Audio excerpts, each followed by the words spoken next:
नमस्ते, मैं राजन हूं और आप बैठकी देख रहे हैं। अभी हम बिहार के एक विधानसभा जिसका नाम इमामगंज है, उस विधानसभा में घूम रहे हैं। और मैं आपको ये जानकारी के लिए बता दूं कि बिहार में 4 सीटों पर उपचुनाव हो रहे हैं। एक इमामगंज, बेलागंज, तरारी और रामगढ़।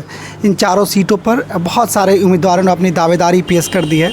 हालांकि अगर इमामगंज की बात करें तो इमामगंज में जीतन राम मांझी, ये सीट जो है वो जीतन राम मांझी के हिस्से में पहले थी, और जब से वो लोकसभा का चुनाव जीतकर दिल्ली के संसद भवन पहुँचे हैं, उन्होंने इस सीट को खाली कर दिया। उसके बाद वो अपनी बहू को टिकट देते हैं, वो यहाँ से चुनाव लड़ती है। साथ ही साथ प्रशांत किशोर की जन स्वराज पार्टी ने भी अपना एक उम्मीदवार उतारा है, जो कि डॉक्टर क्या नाम है उनका?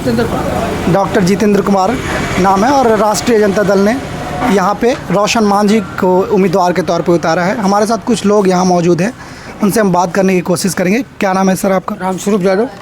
रामस्वरूप यादव, कैसा है माहौल आपके यहाँ? हमारे यहाँ जीतन राम मांझी को अबर यहाँ के जनता उनसे नाराज़ हैं, और रोशन मांझी के फेवर में पूरा इमामगंज विधानसभा क्षेत्र स्थानीय के नाते उनको भारी मत से जिताने।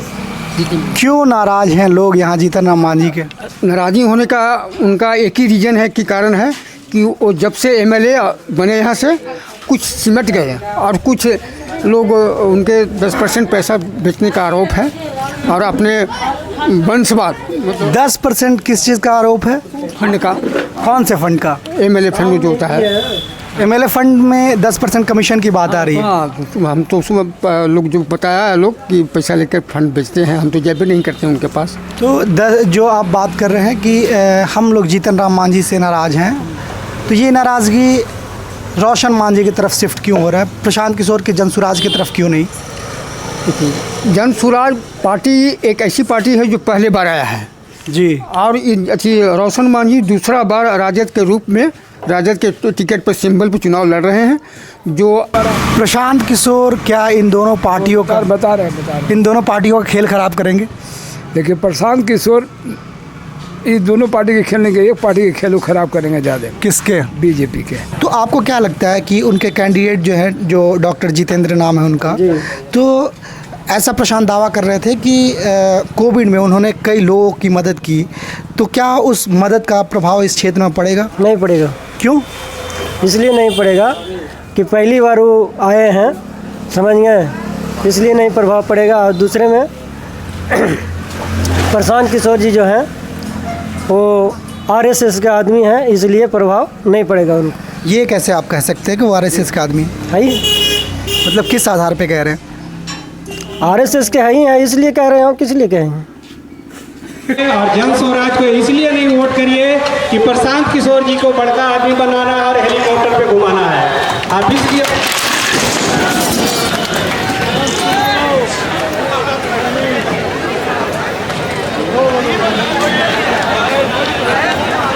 यहाँ मंच ही गिर गया। अभी इमामगंज की एक दलित बस्ती में है हम, जहाँ पे कुछ मांझी समाज के लोग रहते हैं। इनकी स्थिति और परिस्थिति को जानने के लिए हम यहाँ पे पहुँचे हैं, क्योंकि आप देखेंगे कि एनडीए और इंडिया दोनों गठबंधनों ने यहाँ पे मांझी समाज के लोगों को टिकट दिया है। कुछ लोगों से बात करेंगे। क्या नाम है अच्छा आपका? चेतन भारती। चेतन भारती, क्या करते हैं आप? काम करते हैं, मजदूर वाला का। मजदूर वाला काम करते हैं। आपको कोई सरकारी योजनाओं का लाभ मिला है? हाँ। क्या मिला है? कॉलोनी मिला, आवास मिला है, प्रधानमंत्री आवास। तो कब मिला था आपको? हो गया 5 साल। कुछ पैसे देने पड़े थे क्या किसी अधिकारी को या किसी मुखिया किसी को? नहीं। अभी आपको पता है कि यहाँ उपचुनाव होने वाला है। हाँ। तो आप लोगों की राजनीतिक, आप लोग किधर वोट देने के पक्ष में हैं? उतना हम लोग अभी का बतावें किधर वोट देने से। कुछ तो सोचते होंगे। ना कोई सोच नहीं है। जीतन राम मांझी को जानते हैं आप? आप ही के समाज से हैं। तो उनकी बहू यहाँ से प्रत्याशी हैं, उनके बारे में क्या ख्याल है आपका? क्या ख्याल है? जो सब कोई जाने जाएगा उन्हें हम लोग भी जाएंगे। अच्छा, जिधर सब कोई जाएंगे उधर ही आप जाएंगे। क्या नाम है आपका? जी, चनारी भारती। क्या महसूस क्या हो रहा है, किधर वोट देना है? अब तो बस हम लोग को क्या पता, जैसे जैसे सब आदमी जैसे जिधर जाए करेगा उधर हम लोग। आपका समाज पिछले 10 सालों में कितना विकसित हुआ है? जीतन राम मांझी भी यहाँ से विधायक थे जी। तो आपको क्या क्या योजनाओं को लाभ मिला, या फिर उनके रहने से, यहाँ विधायक रहने से, क्योंकि वो आपके समाज के हैं और ये सीट भी सुरक्षित है, तो आपको कितना इस चीज़ का फ़ायदा पहुँचा कि आपके समाज के लोग अभी संसद के सदन में मौजूद हैं? लाभ तो जैसे इंदिरा आवास के लिए हम लोग को कुछ लाभ मिला।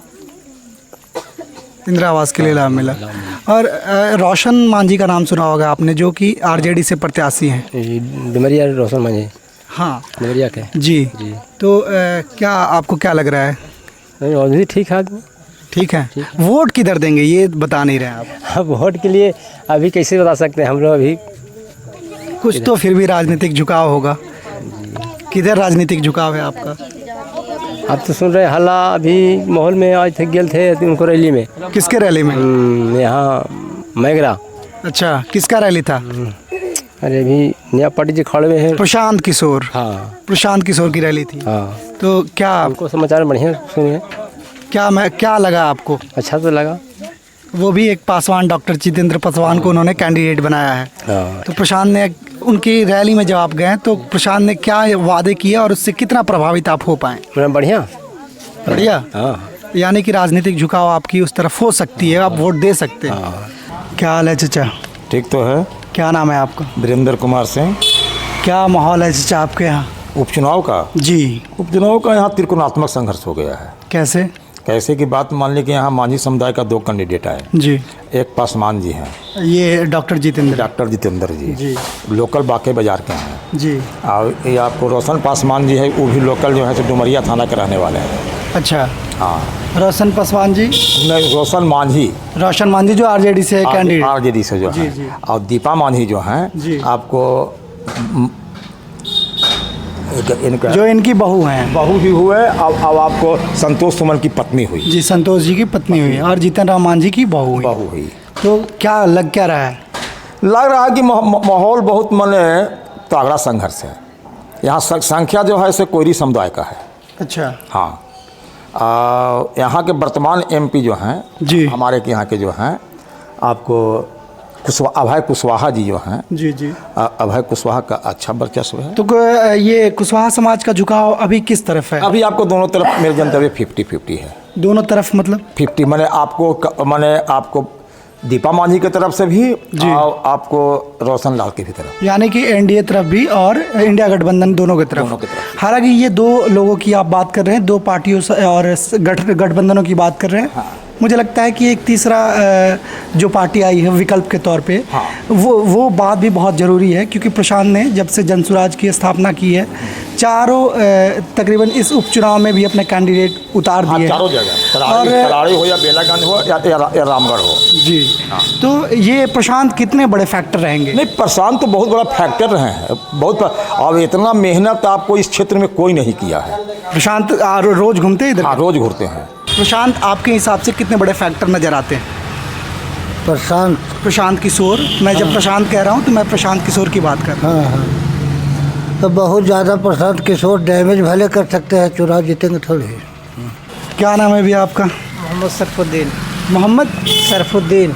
आपके समाज के लोग जो हैं, क्योंकि आप मुस्लिम कम्युनिटी से आते हैं, आपके समाज के लोगों का झुकाव किस तरफ है? क्योंकि प्रशांत, मैंने जैसा अभी कहा कि प्रशांत महागठबंधन का है, इसका मेरा समाज का आदमी महागठबंधन में है। तो क्या आपके समाज के लोगों को प्रशांत प्रभावित नहीं कर पाए? अभी तो कर नहीं पा रहे हैं, आगे के देखिए। धन्यवाद। ये हम इमामगंज विधानसभा में थे। और क्या नाम है अच्छा आपका? हमारा तो शत्रुघ्न महतो नाम है। शत्रुघ्न महतो? जी हाँ। क्या करते हैं अच्छा आप? हम तो खेती बाड़ी करते हैं। खेती बाड़ी? आप बताइए क्या चल रहा है और कैसे, कौन जीतेगा यहाँ? यहाँ देखिए 2 में टक्कर रहेगा। अच्छा। मांझी में और रोशन जो है डुमरिया, समझ रहे हैं जी। नमस्ते, आप देख रहे थे बैठ की। अगर आपने हमारे चैनल को लाइक या सब्सक्राइब नहीं किया है तो फ़ौरन कर दें, क्योंकि हम अभी झारखंड और बिहार के उपचुनाव और झारखंड के विधानसभा चुनाव को कवर कर रहे हैं। अभी जिस हम सीट पे थे वो इमामगंज का सीट था, जो कि बिहार के 4 उपचुनाव सीटों में से एक है। यहाँ एनडीए ने दीपा मांझी को प्रत्याशी के तौर पर उतारा है और आरजेडी गठबंधन, इंडिया गठबंधन की तरफ से आरजेडी ने रोशन मांझी जी को उतारा है। और उसके अलावे प्रशांत किशोर ने डॉक्टर जितेंद्र को चुनावी अखाड़े में उतार दिया है। धन्यवाद।